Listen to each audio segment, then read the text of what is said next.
हाँ जी, good afternoon सबको। 27 अगस्त 2020 के करंट अफेयर्स। पहला current affair, armed forces special power act, इसे शॉर्ट में अफ्स्पा भी कहते हैं।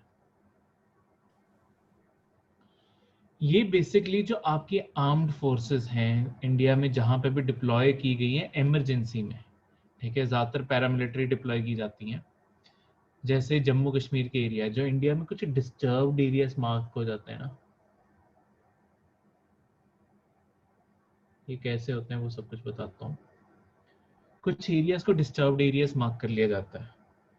जो एरियाज डिस्टर्ब्ड एरियाज के तौर पे मार्क होंगे वहां पे अफ्स्पा लगा दिया जाता है, ताकि तुम्हारी मिलिट्री और पैरा मिलिट्री उन दोनों को एक्स्ट्रा पावर्स दी जा सकें वहां पे लॉ एंड ऑर्डर रीस्टोर करने की। ठीक है, अब फिर डिस्टर्ब्ड एरियाज कौन से हैं? बेसिकली आपकी सेंटर की सरकार डिक्लेयर करती है, स्टेट की रिक्वेस्ट होती है, स्टेट गवर्नमेंट रिक्वेस्ट कर सकती है, या सेंटर को भी अगर फील हो तो प्रेसिडेंशियल ऑर्डर से कोई किसी एरिया को डिस्टर्ब्ड एरिया डिक्लेयर किया जा सकता है। एग्जीक्यूटिव ऑर्डर होता है, पार्लियामेंट का कुछ लेना देना नहीं है। ठीक है, ये किन एरियाज को बेसिकली मार्क किया जाता है?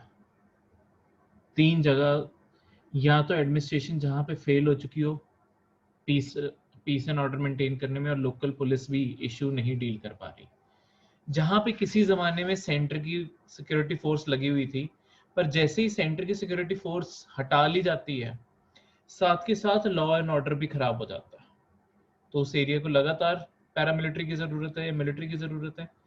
या कोई एरिया जहां पे अनरेस्ट या इंस्टेबिलिटी बनी हुई है बहुत बड़े एरिया में, ठीक है, और लोकल फोर्सेस नहीं हैंडल कर सकती, वहां पे अफ्स्पा लगाया जाता है। अफ्स्पा का ये मतलब भी नहीं है कि जहां पे थोड़े बहुत दंगे हो रहे हैं वहां पे अफ्स्पा लगाया जाएगा, नहीं। अफ्स्पा लॉन्ग टर्म ऐसी चीज जो लॉ एंड ऑर्डर से ही बाहर हो चुकी है, तो एक दो दिन जो दंगे होते हैं वो तो चलो पुलिस लॉन्ग टर्म में कंट्रोल कर लेती है, या पैरा मिलिट्री उसके लिए भेजी जाती है, पर उसका ये मतलब नहीं है कि आपकी कोई स्पेशल एक्ट उसके लिए लगाना पड़ता है। वो मिनिस्ट्री ऑफ होम अफेयर के एक ऑर्डर से कहीं पे पैरामिलिट्री डिप्लॉय की जा सकती है। ये स्पेसिफिकली जहां पे देखो इंडिया के अगेंस्ट सेपरेशन मूवमेंट्स या टेररिज्म या मिलिटेंसी चल रही है, जो कुछ एरियाज इंडिया को इंडिया से अलग होने की सोचते हैं, या वहां पे टेररिज्म या मिलिटेंसी एक्टिविटीज बहुत ज्यादा है, वहां पे ये लगाया जाता है। क्योंकि अगर ऐसे एरियाज पे तुमने लॉन्ग टर्म में पीस एंड स्टेबिलिटी लेके आनी है, तो तुम्हें एक प्रॉपर फोर्स की जरूरत है जो ये इन्फोर्स करवा सके। ठीक है, तो उसके लिए तुम पैरामिलिट्री भेजते हो ज़्यादा टाइम, मिलिट्री रेयरली जाती होती है, पैरामिलिट्री फोर्सेस यूजुअली डिप्लॉय की जाती होती हैं, क्योंकि ये मिलिट्री के काम नहीं है। मिलिट्री के काम सिर्फ एक्टिव बॉर्डर्स मेंटेन करने, जहां पे एक्टिव बॉर्डर्स आ गए, बाकी सारे एरिया में हमेशा तुम्हारी पैरामिलिट्रीज ही होती हैं। ठीक है, तो पैरामिलिट्री भेजी जाती है। देखो अब चाहे चलो तुम्हारी मिलिट्री एम्प्लॉय कर रहे हो, चाहे तुम पैरामिलिट्री कर रहे हो, अल्टीमेटली वो सिविल एडमिनिस्ट्रेशन का पार्ट नहीं है, तो उनका शायद काम करने का तरीका भी बहुत अलग होगा। वो तो जिस चीज के लिए ट्रेनिंग दी है वो उसी हिसाब से काम करेंगे। अगर उन्हें क्राउड आउट ऑफ कंट्रोल होते देखते हैं, उनकी नेचुरल इंस्टिंक्ट है गोली चला देना, जो पुलिस की नेचुरल इंस्टिंक्ट नहीं मानी जाती। पुलिस का काम है सिविल एडमिनिस्ट्रेशन संभालना, तो उन्हें बार बार गोली गन निकालना ये सब कुछ नहीं सिखाया जाता, उनके ट्रेनिंग का पार्ट नहीं होता। उन्हें हर चीज को डिफ्यूज करना सिखाया जाता है। मिलिट्री का काम होता है, मिलिट्री और पैरामिलिट्री का, कि सिचुएशन बिल्कुल एंड करना। तो इस कारण अब ऐसी चीजों में किसी के घर पे शायद बिना वारंट के कोई अरेस्ट भी करने पड़े, किसी घर को बिना वारंट के सर्च भी करना पड़े, बाय चांस किसी चीज को संभालते हुए कोई एक्टिविटी जैसे गोली चल गई, तो ऐसे तो आम अगर लॉ लगेंगे तो ये मिलिट्री के लोग जो हैं ये किसी ना किसी मिलिट्री सूट में ही लगे रहेंगे, मतलब कोई ना कोई किसी के अगेंस्ट केस ही हुआ रहेगा, चाहे उनके कोर्ट अलग है, पर केस तो तब भी चलेगा। तो मेंटल हरासमेंट मिलिट्री वालों की, और दूसरा मोराल तुम्हारी फोर्सेस का नहीं रहेगा, क्योंकि उन्हें पता है हम कोई भी काम करेंगे शायद उसका नेगेटिव असर हमारे करियर पे आए। इन सारी चीजों से फ्रीडम देने के लिए कि वो बेपरवाह होकर काम कर पाए जो भी उन्हें काम करना है, कोई कहीं पे सर्च करना है, किसी को अरेस्ट करना है, कोई एक्शन लेना पड़ा बिना सोचे ले पाए, उसके लिए सरकार ने armed forces special powers act बनाया। इसके चलते हुए पूरी इम्यूनिटी मिलती है तुम्हारी मिलिट्री को ऐसे नॉर्मल कामों में। ह्यूमन राइट वायलेशन अभी भी नहीं कर सकते, नाजायज की किसी को गोली अभी भी नहीं मार सकते, क्योंकि इंक्वायरी होती है और अगर कोई पाया जाए कि ऐसे किसी को नाजायज मारा गया तो जेल भी हो सकती है और फौज से तो ऑब्वियसली निकाल ली जाएंगे। जैसे अभी शोपियां में 3 का सस्पेक्ट किया जा रहा है कि शोपियां जो आपके कश्मीर में पड़ता है कि वहां पे 3 बेगुनाहों को मार दिया, ठीक है, ये बोल के कि मिलिटेंट्स हैं, ठीक है। तो इसलिए शोपियां वैसे भी बहुत डिस्टर्ब्ड एरिया और वहां पे अब इससे मिलिट्री की इंक्वायरी बैठी हुई है। तो 1958 में ये एक्ट आया था, ये पब्लिक ऑर्डर मेंटेन करने के लिए डिस्टर्ब्ड एरियाज में, जहां पे भी डिस्टर्ब्ड एरियाज डिक्लेयर किए जाएंगे वहां पे मेंटेन करने के लिए। अगर किसी को ये एक्ट हटाना है, ठीक है, तो उन्हें डिस्टर्ब्ड का टैग हटवाना पड़ेगा। डिस्टर्ब्ड का अगर टैग हटवाना है तो उन्हें कम से कम मिनिमम 3 महीने, कम से कम 3 महीने वहां पे स्टेटस को का मतलब होता है कोई लड़ाई कुछ नहीं हो रहा, सारे सेगमेंट शांत बैठे हैं, कम से कम 3 महीने ऐसा दिखाना पड़ेगा। उससे ज्यादा पीरियड मतलब मर्जी अल्टीमेटली तुम्हारी होम अफेयर मिनिस्ट्री की और प्रेसिडेंट के साइन की है, पर कम से कम 3 महीने बाद रिकंसिडर करने के लिए बोला जा सकता है, उससे पहले तो बोला ही नहीं जा सकता। तो ऐसा एक्ट ये आया कहां से है? ओरिजिनली ऐसा एक्ट 1942, ब्रिटिशर्स का राज आ गया ना, ब्रिटिशर्स ने 1942 में armed forces special powers ordinance pass किया था ताकि वो क्विट इंडिया मूवमेंट जो गांधी जी ने लॉन्च की थी उसे खत्म कर सके, ठीक है। हमने बाद में ऐसा एक एक्ट अडॉप्ट कर लिया अपने एरिया को, डिस्टर्ब्ड एरियाज को संभालने के लिए। उन्होंने तो पूरे इंडिया में किया था, हमने डिस्टर्ब्ड एरिया में करने के लिए किया। दूसरा, हमारे यहाँ पे आर्टिकल 355 हमारे कॉन्स्टिट्यूशन में है। आर्टिकल 355 एक्चुअली एक ड्यूटी देता है तुम्हारी सेंटर की सरकार को। क्या ड्यूटी देता है, मतलब ये एक्ट क्यों जरूरी है और ये पैरामिलिट्री क्यों भेजी जाती है? सेंटर की सरकार के ऊपर एक ड्यूटी लगाई हुई है कि सेंटर की सरकार की ड्यूटी है कि वो हर स्टेट को इंटरनल डिस्टरबेंस से बचा के रखे। ये ड्यूटी लगाई हुई है कॉन्स्टिट्यूशन ने। तो अगर कोई भी स्टेट खतरे में है, वहां पे पीस स्टेबिलिटी उस स्टेट की खतरे में है, तो सेंटर की सरकार की जिम्मेदारी है वहां पे अपनी फोर्सेस भेज के उसका वहां का लॉ एंड ऑर्डर ठीक करे, ठीक है, क्लियर। तो यहाँ पे इन्हें क्या क्या पावर्स मिलती हैं, ये सारी पावर्स लिखी हुई हैं। जैसे बिना ड्यू वार्निंग दिए कभी भी गोली चला सकते हैं, ठीक है, जिससे डेथ भी हो सकती है। ये जो पूरी लाइन है ये बेसिकली जो आपकी वो मूवी आई थी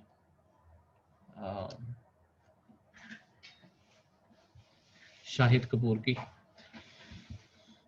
एच से नाम था, क्या था, कश्मीर के ऊपर, हैदर। हैदर।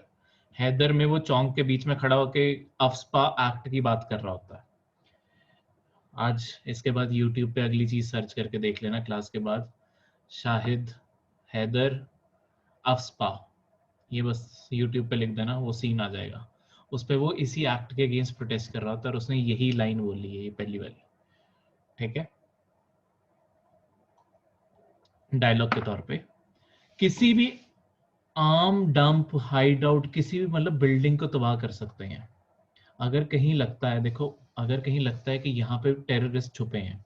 जैसे कई बार कश्मीर में ये होता है कि टेररिस्ट क्या करते हैं, कई बार ना बेगुनाहों के घर जाके भी छुप जाते हैं। उनके सिर के ऊपर अगर तुम्हारे गन रख दिया और तुम्हारे घर जबरदस्ती कोई घुस आया तो इसमें तुम्हारी क्या गलती है? लेट्स सपोज लॉन्ग टर्म में जो उस घर के रेजिडेंट्स थे वो किस तरीके से बाहर आ गए, तो आर्मी ने कई जगह ऐसे भी एक्शन लिए हैं कि लड़ने की बजाय, अब लड़ने में क्या होता है हमारे सोल्जर्स की भी जान जाती है, हम क्या करते हैं वो पूरा घर ही उड़ा देते हैं, ठीक है। वो फिर बेचारे जिनका घर है वो तो पूरा राख बन गया, अब उन्हें क्या सिंपैथी रहेगी इंडिया और इंडिया के कॉज से, ठीक है। तो ऐसे बहुत सारे लोग डीएलिनेट भी हो गए। देखो इन स्टेप्स की जरूरत भी है, पर ये डबल स्वॉर्ड है, एक साइड कुछ अच्छा करने जाते हैं तो दूसरी साइड बुरा अपने आप होता है, ठीक है। तो ये एक्ट भी ऐसे है, कई लोग इसकी सपोर्ट में है, कई लोग इसके अगेंस्ट में है। किसी भी व्हीकल को स्टॉप करके सर्च किया जा सकता है अगर उन्हें शक है कि इसके अंदर कोई पर्सन या वेपन कुछ सस्पिशन है, ठीक है। ऐसे ही सारे के सारे आपको पढ़ लेना, पेपर में नहीं आते, ठीक है, पर इसे रीड आउट करके रखना। हम जब मेंस की तैयारी करते हैं, हम मेंस में इंटरनल सिक्योरिटी में जरूर यूज करेंगे, ठीक है। तो करंट अफेयर में जो चीज जहां आ रही है उसे रीड आउट जरूर करो। कई बार प्री का भी कोई क्वेश्चन बन सकता है कि कैसी कैसी पावर्स मिलती हैं, तो आज तक बना नहीं है पर बनने को बन भी सकता है। तो ये सारी चीजें कि किसी को भी अरेस्ट कर सकते हैं बिना वारंट के, ये सारी चीजें किसी भी प्रेमिसेस को एंटर सर्च कर सकते हैं, ठीक है। तो ये सारी पावर्स याद रखना, ठीक है। इस टाइम अफस्पा लगा कहाँ कहाँ हुआ है, असम की पूरी स्टेट, नागालैंड की पूरी स्टेट और मणिपुर में, एक्सेप्ट इम्फाल के एरिया को छोड़ के बाकी सारे मणिपुर में लगा हुआ है। फिर 3 डिस्ट्रिक्ट्स आपके अरुणाचल प्रदेश के में लगा हुआ है, जो आपके बेसिकली नागालैंड से लगता है, यहाँ नीचे लगा हुआ है, ठीक है। Areas falling within the 8 police station of Arunachal Pradesh, मतलब यही अरुणाचल प्रदेश और असम की बॉर्डर, मतलब ये वाला एरिया बेसिकली मैं मेंशन कर रहा हूँ क्योंकि यहाँ पे नागालैंड एक बहुत ही डिस्टर्ब्ड स्टेट है। ये आपका नॉर्थ ईस्ट का मैप है, मैं इसे समझाता हूँ। यहाँ पे मिलिटेंसी पहले एक टाइम पे यहाँ पे ज्यादातर स्टेट्स में अफस्पा लगा हुआ था, ओवर द टाइम मिलिटेंसी खत्म हो गई है ज्यादातर स्टेट से।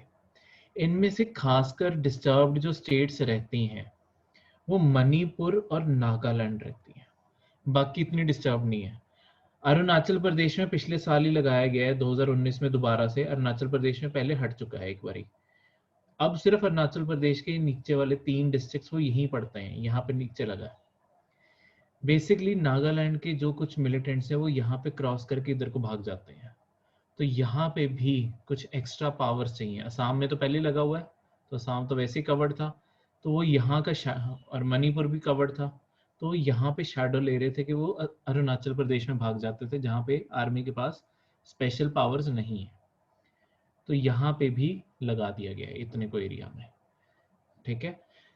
सबसे ज्यादा नागालैंड और मणिपुर में डिस्टरबेंस है क्यों, इसके साथ कौन सा देश पड़ता है यहाँ पे? Myanmar sir. म्यांमार। तो म्यांमार पढ़ने से क्या, म्यांमार मिलिटेंसी प्रमोट करता है? नहीं, म्यांमार अपने आप में बहुत डिस्टर्ब्ड कंट्री है, ठीक है। म्यांमार अपना खुद का लॉ एंड ऑर्डर नहीं संभाल पा रहा, तो बॉर्डर मैनेजमेंट तो छोड़ ही दो, अभी म्यांमार इतनी स्टेबल कंट्री नहीं है। तो उससे होता क्या है, इंडिया और म्यांमार के बीच में ना यहाँ पे बॉर्डर पे फेंसिंग नहीं हुई, क्योंकि कुछ कुछ एरियाज में हमारे म्यांमार के साथ भी डिस्प्यूट है कि बॉर्डर किस साइड को पड़ती है, ठीक है। तो अभी तक ये बॉर्डर फाइनल नहीं हुई, तो इस कारण इसे फेंस नहीं लगाया हुआ। दूसरा हमने क्या किया था, म्यांमार के साथ ना एक एग्रीमेंट एग्जिस्ट करता है जो मणिपुर के एरिया में एग्जिस्ट करता है कि यहाँ से ना लोग दोनों साइड पे आ जा सकते हैं। देखो बेसिकली ट्राइबल स्टेट्स हैं, ठीक है, ये तीनों स्टेट्स में एग्जिस्ट करता है। तो बेसिकली ट्राइबल स्टेट्स हैं, देखो ट्राइबल्स देश एज अ नेशन में कभी भी विश्वास नहीं करते, उनके लिए ना म्यांमार कोई देश है ना इंडिया कोई देश है, उनके लिए तो सिर्फ अपनी ट्राइब मैटर करती है। तो हमने एज अ डेमोक्रेसी कंसिडर करते हुए कि जब ये बाउंड्रीज बनी, कुछ ट्राइब के लोग यहाँ रह गए, कुछ ट्राइब के लोग यहाँ रह गए, तो हमने क्या किया, इन्हें आपस में मूव करने की परमिशन दे दी कि हाँ तुम 16 किलोमीटर इधर और इधर आ सकते हो। तो ये पोरस बॉर्डर्स बन गई। पोरस का मतलब कोई भी क्रॉस कर सकता है। तो होता क्या है, मिलिटेंट्स ने अपने जो कैंप्स बना के रखे हैं वो म्यांमार में बना के रखे हैं। वो क्या करते हैं, इंडिया एंटर करते हैं, किसी आर्मी की पोस्ट या किसी चीज पे हमला करते हैं और वापस भाग जाते हैं, क्योंकि इंडिया की आर्मी म्यांमार में तो नहीं काम करेगी, ठीक है। तो इस कारण वो इस चीज का फायदा उठाते हैं। तो ये सारी प्रॉब्लम्स कारण आपका नागालैंड और नागालैंड और मणिपुर खासकर डिस्टर्ब्ड है। मिजोरम शांत हो गया। मिजोरम में भी किसी टाइम पे अफस्पा था, पिछले साल मिजोरम में भी खत्म कर दिया गया। धीरे धीरे अफस्पा कम होता जा रहा है जैसे जैसे शांति वापस आती जा रही है। ठीक है, इसमें बहुत बड़ा जो सहयोग है वो 2014 के बाद हमने म्यांमार के साथ ना रिलेशंस बहुत इंप्रूव किए हैं। म्यांमार के साथ रिलेशंस इंप्रूव करने से क्या हुआ है कि इंडिया और म्यांमार की सिक्योरिटी फोर्सेस में कोऑर्डिनेशन बढ़ गया।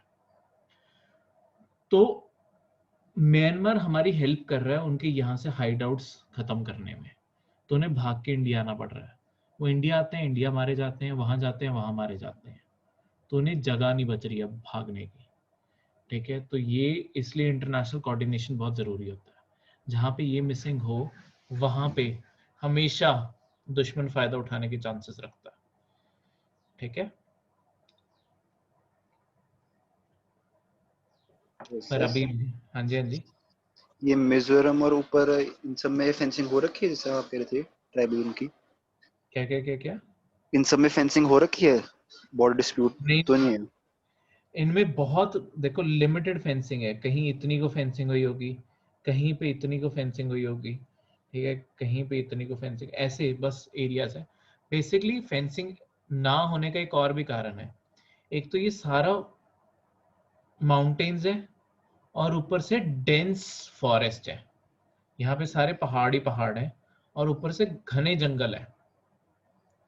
तो इन जंगलों में आपकी सड़कें बॉर्डर तक मेंटेन करनी, उसके बाद बॉर्डर इंफ्रास्ट्रक्चर मेंटेन करके रखना, सब कुछ मुश्किल हो जाता है। तो फेंसिंग कर भी दोगे, कई बार फेंसिंग कुछ टाइम बाद उखड़ जाती है, ठीक है, डैमेज हो जाती हैं, जानवर आके टकराते रहते हैं, कुछ भी होता रहता है।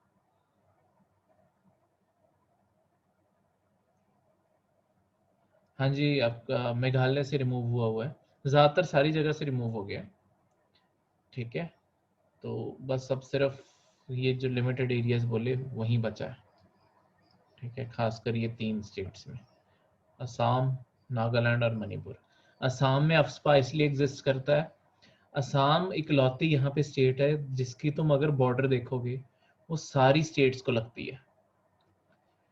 तो असम के अंदर इसलिए भी लगा रहता है बिकॉज एक्टिव कनेक्टिविटी सबकी असम के थ्रू मिलती है, तो इस कारण असम में भी लगा रहता है। ठीक है, अगली चीज तुमने क्या याद रखना है, इन सब की कैपिटल्स जो हैं ये भी याद रखनी है। आज के करंट अफेयर में है, ये सारी कैपिटल्स याद रख करनी है। ठीक है, 8 स्टेट्स हैं, 8 के कैपिटल याद रखने हैं। हाँ जी उमेश, आपका जम्मू कश्मीर में भी लगा हुआ है, मतलब यहाँ पे सिर्फ आपकी नॉर्थ ईस्ट की स्टेट्स का नाम दिया हुआ है बिकॉज नॉर्थ ईस्ट के रिगार्डिंग करंट अफेयर था। इसके अलावा जम्मू कश्मीर में भी अफस्पा लगा हुआ है।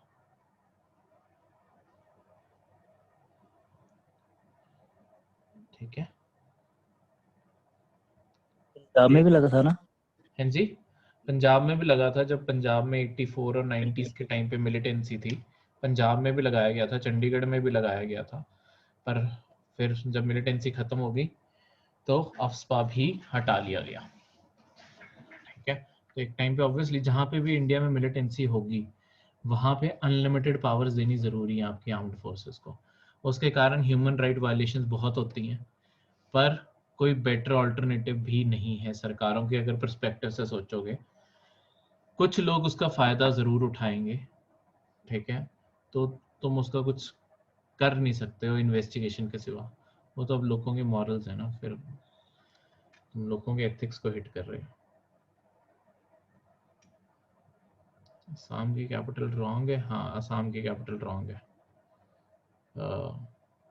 गुवाहाटी कैपिटल नहीं है, असम की कैपिटल रॉन्ग है।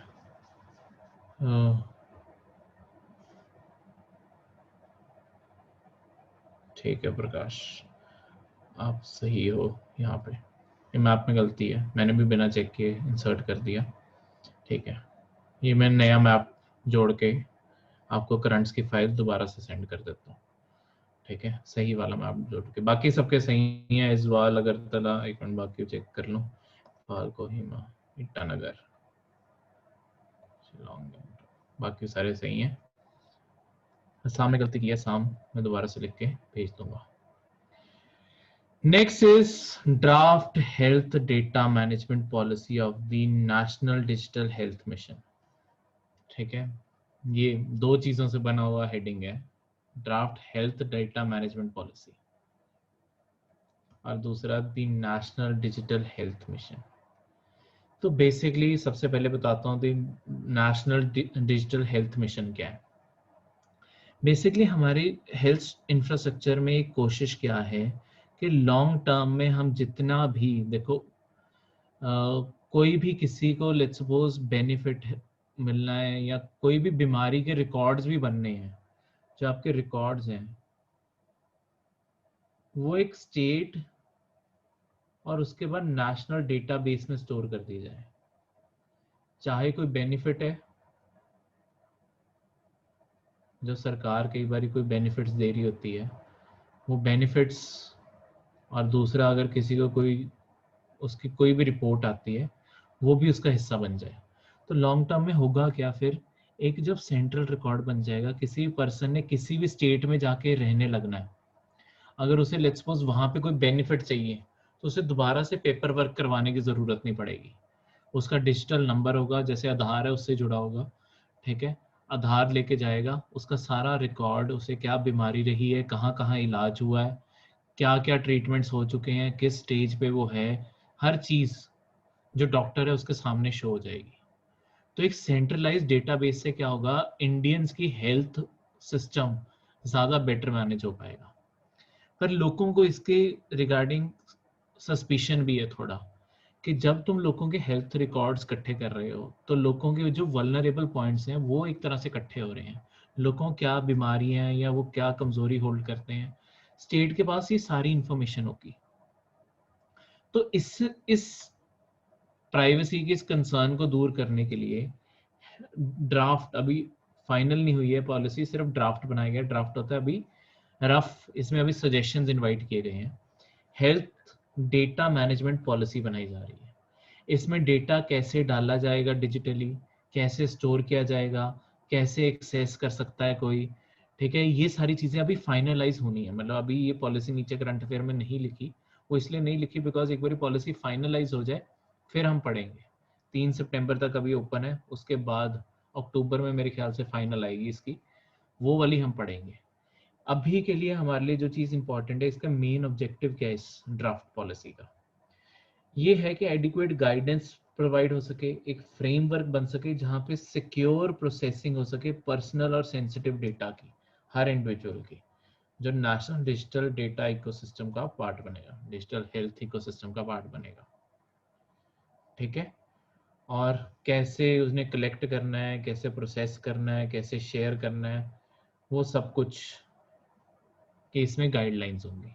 ठीक है, और इंटरनेशनल स्टैंडर्ड्स के मुताबिक बनाई जा रही है, चाहे सरकारें फॉलो करें ना करें, बट एटलीस्ट पेपर वर्क तो कर ही रही हैं। फिर आपकी ये जो बना रही है ये है नेशनल हेल्थ अथॉरिटी, इनका खासकर इसमें रोल है, यही बनवा रही है ये डिजिटल रिकॉर्ड्स।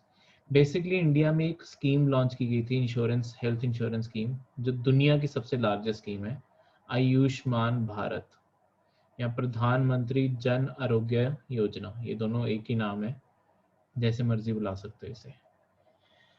इसके अंदर ऑलमोस्ट तुम्हारे 5 करोड़ से ज्यादा फैमिलीज को, ठीक है, तो फैमिली में 4-4 मेंबर्स लगा लो, तो तुम्हारे 4-5 तो 35-40 करोड़ लोगों को बेनिफिट देने की कोशिश है इसमें। तो इसमें कई बहुत सारे इलाज, सर्जरी सरकारी अस्पतालों में उनके लिए फ्री किया गया है। ठीक है, तो अब ऐसे लोगों को देखो, और खासकर जो लेबर है, जैसे अभी लगा लो, लेट्स सपोज लॉकडाउन से पहले लेबर कोई थी, वो आयुष्मान भारत के अंडर महाराष्ट्र में लेट्स सपोज पोस्टेड क्या थे, महाराष्ट्र में वो काम कर रहे थे। ठीक है, तो महाराष्ट्र में वो हॉस्पिटल, सरकारी हॉस्पिटल्स में दिखा रहे होंगे। अब लेट्स सपोज उन्हें लॉकडाउन के दौरान उन्हें वापस यूपी जाना पड़ा। अब जब वो यूपी चले गए, उनका डेटा तो सारा वहीं रह गया महाराष्ट्र में, जो इलाज था वो तो वहीं चलता रहा। तो उन्हें सारा पेपर वर्क यहाँ पे कई बार शायद क्या होता है कि पेपर वर्क एक्सेप्ट नहीं होते आपस में हॉस्पिटल्स में, उन्हें होता है दोबारा से कार्ड बनवाओ, दोबारा से शुरू करवाओ। ये वाली सिरदर्दी ना हो किसी के साथ। तो पर्सन अगर डिजिटल डेटा बन जाएगा तो पर्सन लेट्स सपोज महाराष्ट्र से वापस यूपी आ गया, तो यूपी आके वो अपना वो नंबर बताएगा, हेल्थ आईडी नंबर, और उसका डेटा अपने आप सामने आ जाएगा और पता चल जाएगा इसने कितना इंश्योरेंस के पैसे ले लिए हैं अभी तक, मतलब इलाज में खर्च हो गए हैं और कितने पड़े हैं, उसके मुताबिक उसे बेनिफिट्स मिल जाएंगे। ठीक है, सर तो आपकी ये वही है मेरा अपना सेंट्रल गवर्नमेंट वालों हेल्थ कार्ड बन रही है। हाँ जी हाँ जी, आयुष्मान भारत उसी में ही हो रहा है। किसी करंट अफेयर में आयुष्मान भारत के भी पॉइंट्स आ जाएंगे। अभी नेशनल हेल्थ अथॉरिटी इसके साथ में ही बनाई गई थी। बेसिकली इंडिया में आयुष्मान भारत लागू करने के लिए नेशनल हेल्थ अथॉरिटी बनाई गई थी, पर धीरे धीरे इसका स्कोप बढ़ाया जा रहा है। ठीक है, इसका जो हेड होता है वो एक गवर्निंग बोर्ड के थ्रू चलाया जाता है, जिसका हेड होता है यूनियन मिनिस्टर ऑफ हेल्थ। आपका हेल्थ मिनिस्टर है सेंटर में, वो नेशनल हेल्थ अथॉरिटी का गवर्निंग बोर्ड का हेड होता है। ठीक है, क्लियर है। अब एक मैप का और आपके अखबार में आया हुआ था टर्की देश को लेके। तो टर्की के प्रेसिडेंट अर्देगन, पहले तो उनका नाम पीसीएस एचएस स्टेट सर्विसेज में प्रेसिडेंट के भी क्वेश्चन आ जाते हैं कि प्रेसिडेंट कौन है। टर्की का प्रेसिडेंट ताइप अर्देगन। ठीक है, तो ये उसका क्वेश्चन है यूपीएससी के अकॉर्डिंग, और स्टेट्स में भी आ सकता है पर ज़्यादा ऐसे यूपीएससी में क्वेश्चन आते हैं, तो स्टेट्स के अकॉर्डिंग भी सुनो, यूपीएससी के अकॉर्डिंग तो खासकर सुनो। उन्होंने बात की है आसपास की, करंट अफेयर कैसे बना, उन्होंने आसपास की वाटर बॉडीज की बात की है। ठीक है, तो आसपास वाटर बॉडीज कौन सी हैं, ये आपका टर्की है, ये पूरा जो ग्रीन में है। अंदर की ये सारे मैस को कंसिडर मत करो। ठीक है, ये मुझे इकलौता मैप ऐसा मिला जिसमें सब कुछ बना हुआ है। ये तुम्हें ये क्या है ये कुछ देखने की जरूरत नहीं, बस टर्की की कैपिटल कौन सी है ये याद रखो, अंकारा। जो टर्की है ये एक कॉन्टिनेंट पे नहीं पड़ता, यहां तक जो कॉन्टिनेंट है ये पड़ता है आपका एशिया, ये लिखा हुआ है ना एशिया, ये सारा एशिया का हिस्सा है इधर वाला ग्रीन। ये जो छोटा सा इधर को लैंड है ये यूरोप का पार्ट है। ठीक है, तो ये दो हिस्सों में बटा हुआ है, थोड़ा सा लैंड इसका यूरोप की साइड भी है टर्की का, तो यहाँ बीच में समुद्र की चैनल्स पड़ जाते हैं जिससे ये कटा हुआ है। ठीक है, अब टर्की के एक साइड पे ब्लैक सी है, तो मैं ये क्वेश्चन आ सकता है कौन सी सी या स्ट्रेट इसके आसपास पड़ते हैं। Black sea, sea of Marmara, ये जो छोटा सा बीच में पानी की बॉडी है ये है सी ऑफ मरमरा। ठीक है, ये मैं स्ट्रेट एंड में बताता हूँ। फिर यहाँ पे ये जो कंट्री इस साइड पे ये दिख रहे हो ना ग्रेसा, यहाँ पे ऐसे पूरी साथ में ऐसे कंट्री जाती है, कौन सी कंट्री है यहाँ पे, ग्रीस, इसके इस साइड पे ग्रीस है, ये यहाँ ऊपर लिखा हुआ है ग्रीस, ये देखो ये ग्रीस आ गई, यहाँ पे इस साइड ये सारी ग्रीस पड़ती है। ग्रीस और टर्की के बीच में जो सी पड़ता है ये है एजियन सी, और नीचे सी ऑफ क्रेट और फिर मेडिटेरेनियन सी आ गया। ठीक है, तो ये सारे यहाँ पे ऐसे लगते हैं, तो तुम्हें ये सारे सी की यहाँ पे लोकेशन पता होनी चाहिए कहाँ पे क्या लगता है। एक बार एटलस से भी देख लेना, वहां पे ये ग्रीस ग्रूस भी आपको साथ में दिख जाएगा। बेसिकली ये स्टेटमेंट इशू क्यों की है, टर्की और ग्रीस के बीच में थोड़ा सा ये एजियन सी को लेके, तो एजियन सी खासकर इंपॉर्टेंट है, एजियन सी को लेके थोड़ा सा डिस्प्यूट अराइज हुआ है कि कितना पानी कौन कंट्रोल करता है, क्योंकि यहाँ पे ना तुम्हारे हाइड्रोकार्बन रिजर्व्स यानी कि तुम्हारे तेल निकलने के यहाँ पे आसार हैं, यहाँ पे रिजर्व्स मिले हैं इस एजियन सी में। तो तेल के पीछे तो पता ही है हर कंट्री कितनी सेंसिटिव है, तो हर कोई अब एजियन सी के ऊपर, ये दोनों कंट्रीज मतलब एजियन सी के ऊपर हक जमाना चाहती हैं, क्योंकि जिसका कंट्रोल होगा वही तेल वहां से निकालेगा, वही कंट्री कमाई भी करेगी तेल से। तो दोनों में एजियन सी को लेकर डिस्प्यूट हो रहा है, ग्रीस कह रहा है हमारा कंट्रोल है, टर्की कह रहा है हमारा कंट्रोल है। तो एजियन सी खासकर इंपॉर्टेंट है, अपनी एटलस से भी इसे इसके बाद देख लेना, तो वहां से कंफर्म हो जाएगा ये। ठीक है, इसमें कोई डाउट। अब ये स्ट्रेट क्या होते हैं ये भी मैं बता दूं। देखो ये स्ट्रेट जहां पे मार्क किया हुआ है, इस बॉडी को देखो, यहाँ पे मार्क किया है और इसे मार्क किया। ठीक है, तो स्ट्रेट होते क्या है, बेसिकली कई बार क्या होता है कि दो बड़ी वाटर बॉडीज के बीच में एक नैरो चैनल आ जाता है पानी का।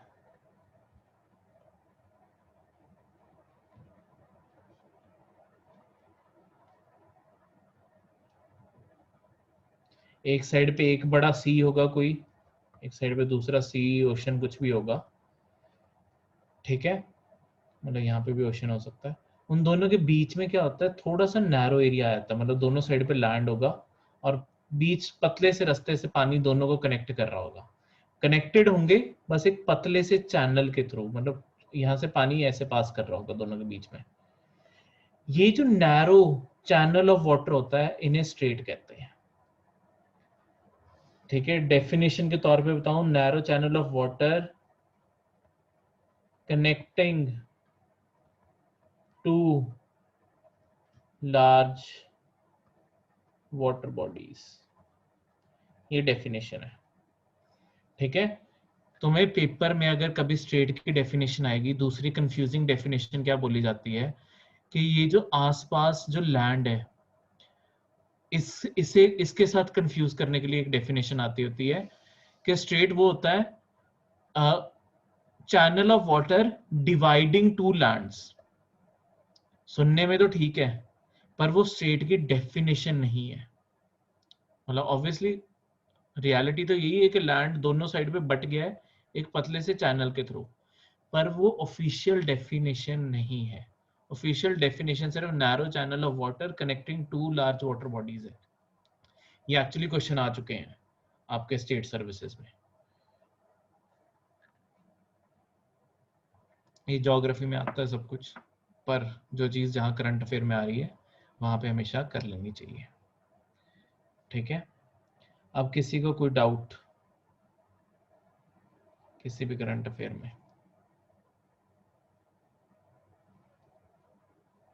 नहीं, तो ये थे आपके आज के करंट अफेयर्स।